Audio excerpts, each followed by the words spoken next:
Thank you for joining us on The Talk of the Trojans. This is a new show that the NCHS Trojan Report's trying out. I'm Cole, working the host, along with my always gracious host. What's your name? Hello, everyone. I'm Grayson Jocelyn. Yep, and from here, he's going to take it away with some announcements about birthdays and maybe some shout-outs as well. Grayson, what you got for us? Okay, so our birthdays so far, December 1st birthdays. Staff member Kelly Neal and Madison Erb. December 2nd, staff member Evan McGrew, Katie Allen, and Michael Johnson. December the 3rd, today, staff Bob Soul and Daniel Jimenez. December the 4th, Abby Cody, staff member, and Maggie Lewis. December the 5th, floor official Payne Massingale, Blake McCown, Jalen. Oh boy. Technology is acting up at the best time. It's okay. Jalen Stewart and Sam Underhill. December the 6th, Bentley Adams, Zoe Hines, Carly Red, and Gage Wilson. Now it's time for Grayson's shoutouts. Shoutouts, Trojan football players which were named to the Courier Times All-Area team. Matthew Bell, William Greaser, Landon Hudson, Chase Logston, Brandon Matney, Lane Nicholson, Trenton Brown, Jamarion Taylor, and our very own Kyle Gabbert. I also want to give a shout out to Mrs. Bells and Mrs. Upchurch's class English senior classes. They did a service project thanking all of the heroes in Henry County. They got featured front page above the fold in the Courier Times yesterday. The students did an amazing job with that project. Also, the Geyer Opera House in Louisville has Miracle on the 34th Street that will be a radio play on December 11th and 12th, 7:30, and a December 13th matinee performance at 2:30. We have main Trojans participating in that. Break a leg. And now, switching over to my first guest on the Talk of the Trojans. He is the headmaster, he is the chief, he is the selfless leader of Newcastle High School, our principal, Mr. Kirk Amon. Thank you very much, Mr. Amon. Thank you for having me, Grayson. It's great to be here. Thank you very much, indeed. It's great to see all you students live. I'm not sure I like all the backgrounds. I see Reggie Wayne and I see Packers, and I don't see any Tom Brady jerseys, which I'd like to see, but go ahead. So, right now, tracking right now, what is the probability of us going back physically to school for the last week of the first semester? Well, I'm not really an odds maker, but, right now it's scheduled to be on. I know there'll be several meetings, and we'll try to let people know in advance of any changes. But as of now, it is still on to be back at Monday, December 14th on in person, but we will see. I know right now there have been kind of some questions about finals, so can you please clarify that for us? Yes, we're going to do finals in 2 days. We'll do those Thursday and Friday. That would be the 17th and 18th of that week. We'll do half the classes on Thursday, the 17th, and then half of them on Friday. We'll get that information posted, and teachers will be communicating that with their respective classes as well. Mm-hmm. So are we still on track to stay virtual when we come back for the first 2 weeks of the second semester? Does that decision lie with you, or does it lie with Dr. Shoemaker, our superintendent? I think it relies with a committee of important people at central office and the Henry County Health Department, and lots of meetings and stuff. So no, I'm not in charge. So back to finals, though, I would like to say, some classes will be having finals and some will not. So. And we know if we are virtual that week, we may have to adjust a little bit, but your teachers will let you know if your class is having a final. Okay. From your own experience, what has been the hardest challenges staff, teachers, and students have experienced during the pandemic and with this remote learning? That's a great question. It's tough to answer, but just a lot of the logistics of trying to figure out virtual learning for students at home and parents trying to help them, and just little kinks here and there. We think we're way more advanced and user-friendly than we were in the spring with e-learning. We don't really use that term e-learning anymore. That's not in our new dictionary. But it's still difficult at times. We totally empathize with that and try to help. We get a lot of phone calls from parents and just trying to help them walk through with their students. From a teacher's perspective, it takes a lot of adjustment. But our teachers all year have been doing virtual and in-class instruction, so they've been going the extra mile all year, and they're continuing to do so in this realm we're in right now. Oh yeah, definitely. This year has learned this year has taught us to be flexible so much, and I'm glad that both teachers, parents, and also students too have learned to be flexible throughout this whole remote learning. Mr. Amon, thank you so much for taking the time to talk to us. And now let's shift our gears over to Emma Thurman and our little Trojan sports talk. Emma, take it away. Come out to watch the boys basketball team kick off their first game of the season against Barron Catholic Friday night, JV at 6 and varsity to follow. Also Saturday night, the Trojans travel to Anderson to take on the Indians. And on Saturday, also come watch Jack Taylor, Lane Nicholson, and Dylan Floyd, the seniors of the wrestling team. This week, Saturday, starts at 9 a.m. home against Pendleton and Knightstown. And rules for fans are tickets sold at the door, wear a mask as always. And swimming, girls varsity lost to Yorktown 107 to 64 last week, and the boys lost a close one with a score of 87 to 86. Season preview: Connor Griffey, Jack Football, Ben Hall, Andrew Lacey, Fran Brown, Sasha Sunnison, Olivia Hudson, Zoe Hill, Ella Garvin, and Lila Hudson. Scheduled for this weekend and next week on Saturday, the boys and girls take on Burris Laboratory School. Rules for the fans, the rules for the limit of people just depends on where it's at. And now over to Matthew and Kyle. Hello, I'm Matthew Girth here with Sports Talk, along with Kyle Gabbard. All right, and today we're going to be talking about some sports scores that happened over the weekend. We'll start off with the NFL. A bunch of big games happened today. Of course, the biggest one that we got to talk about is the Green Bay Packers absolutely dominating the overrated Chicago Bears. 41-35. I don't know about that.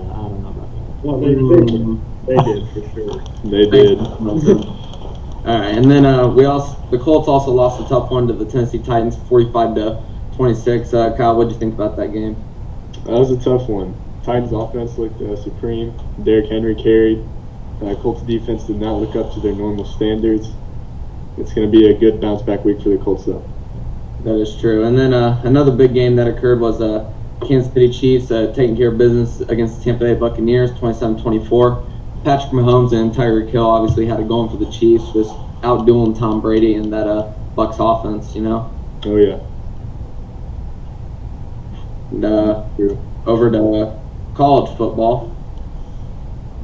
Notre Dame took care of business against North Carolina, 31-17. Yes, sir. Take care of business. Ball State also beat Toledo in a pretty close game. They've been doing really good this year. That is true. And IU beating Maryland 27-11. Unfortunately, IU did have a big injury. Their starting quarterback went out for what it looks like for the rest of the season, so that's an interesting situation. It's a big loss. Yeah. Next man up. The Purdue Boilermakers lost a close one to the Rutgers Scarlet Knights, 37-30. And Penn State beat Michigan 27-17. So yeah, it was an eventful weekend along with the Thanksgiving games. And Kyle, got anything to add? That about wraps it up for college football and football in general, I'd say. Yep. All right. Well, thank you, gentlemen. I appreciate you guys coming on and doing that. Now it's time to go to a little segment I like to call the Call Card Corner with the one and only Mr. Middleton and Mr. King. I just have a few questions for you guys. Has there any been like behavioral issues? I know we're virtual, but have you guys had to take any care of business with behavioral? Well, first, let's jump back to sports. Okay, what we did omit was the fact that the Steelers are still undefeated in the NFL. So let's not forget that. And now we can get back to your questions. No, I forgot to mention that. Thank you. All right, so back to the questions. Has there been any behavioral issues throughout the student body while we've been virtual here lately? No, there hasn't been. First of all, you guys have done a great job with the questions. We were just talking about that as Mr. Hammond left. No, this year has been different, really, since March of last year.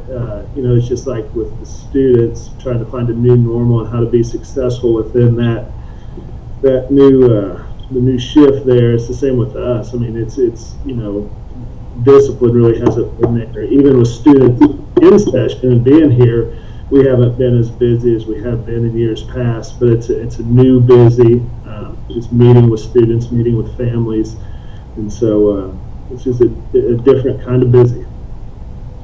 All right, thank you. And this is a question for Mr. King. How has attendance been throughout all the classes here lately? So attendance, and I think that's the biggest thing right now that we're all virtual. We do have some hit and miss. Obviously, we've decided to go the route where you need to log in. You need to be in the Google Classroom live meet at the beginning of class in that 10-minute frame to get your attendance counted.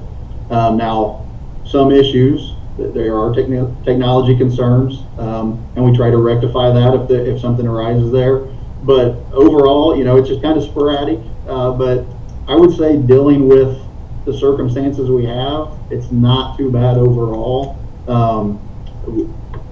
Whether we're here in the building or not, some students do have issues with attendance and others don't. And I think we're seeing that same thing right now. All right, and this is a kind of like a question piggybacking one of Grayson's questions. Do you guys have any tips for students to study for the upcoming finals? Because like Mr. Hammond said, it is a little bit more difficult to focus around the household. The biggest thing that I would encourage students to do, and again, this is something I've shared in countless meetings here recently, is, with the questions that you have, right, and going kind of piggybacking on Mr. King, and the attendance question is I have numerous conversations with staff in the hallway, and I've had 3 or 4 today where this is taking attendance every hour, and students are participating for the most part. Very excited to see you guys, very excited to help as much as possible. And so those are great questions to reach out to your specific teacher, to have any questions that you might have. I know teachers will send out more information on that, and share that information as it approaches. But with any kind of question you have, be it a final question, just a daily homework question, just anything in general, reach out to your teachers. They're here every day, willing to help. So as much as you can utilize that as if you were in school, it's the best route to take. I think it's also important, and we've stressed this, especially with the virtual academy at the beginning of the year, but getting in that routine. And I know when you're home, these distractions that come from all over the place, it's easy to fall into that trap. But we got to make sure to stay the course and stay on, realize what the focus is and what the outcome we want is. And if that means put the phone away for 25 minutes and then put it away for 25 minutes, because ultimately the decisions you're making now are defining what your future will be. And I know that seems deep, but it really is. We've got to make the right choices now so we're not paying for it in the future. All right, well, that basically wraps it up for me. Do you guys have anything else to say? I appreciate the fact that you guys have us on. It is good to see some students. I think sometimes the perception is they're probably glad that the students aren't in the building and they're not getting people that's sent to the office. But I think I can speak for both of us. We do miss that interaction, that engagement with the students. That's some of the best part of our day is having you guys in our offices talking to you, and it doesn't matter if it's a discipline issue or whatever. We like to have that conversation with students. We like to have that interaction, and that's something I miss right now. And as simple as it sounds, and as elementary as it sounds, guys, we're here to help you. We're here to do our very best to try to get you guys through this. We know it's a struggle. We know it's difficult. And so if there's anything we can do, just send us an email, call us, whatever it is, and we'll work hard for you. All right? Yeah, well, thank you guys for coming on. I really appreciate it. And that basically wraps up this broadcast for everybody. I'd just like to thank everybody for watching and listening to the first video broadcast. If you would like to be a part of this talk show, you can always shoot us an email at NCHS Trojan announcements. Grayson, what is it again? HS announcements at ncweb.me. Yep, and we're also looking for some talent. If you can sing, dance, play an instrument, anything really. But yeah, I'd just like to thank everybody, Kyle, Matthew, Mr. Middleton, Mr. King, Mr. Raymond, Emma, Grayson. Just thanks for coming out today.